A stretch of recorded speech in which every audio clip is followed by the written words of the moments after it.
దేవుని బిడ్డలు కూడా చాలా మందికి యేసు ప్రభు ప్రేమించే దేవుడు, ఆదరించే దేవుడు, క్షమించే దేవుడు, దీవించే దేవుడు, ఆశీర్వదించే దేవుడు అని బాగా నమ్మి, ఓకే అగ్రీడ్, నేను దేవుని బిడ్డని సైన్ చేస్తాను.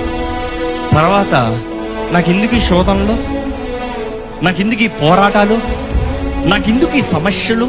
యేసు ప్రభుని సొంత రక్షకుడిగా అంగీకరించిన తర్వాత, దేవుని బిడ్డలుగా మార్చబడిన తర్వాత, పాత జీవితాన్ని విడిచిపెట్టిన తర్వాత ఎలా జీవించాలో ఎరగని వారిగా ఉన్నారండి.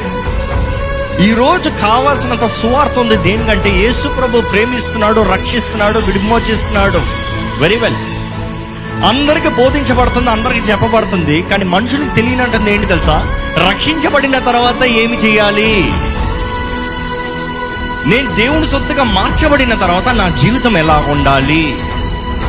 నేను క్రీస్తుని నమ్ముకున్న దాన్ని బట్టి నాకు ఏమి వస్తుంది, నేనేమి చేయాలి?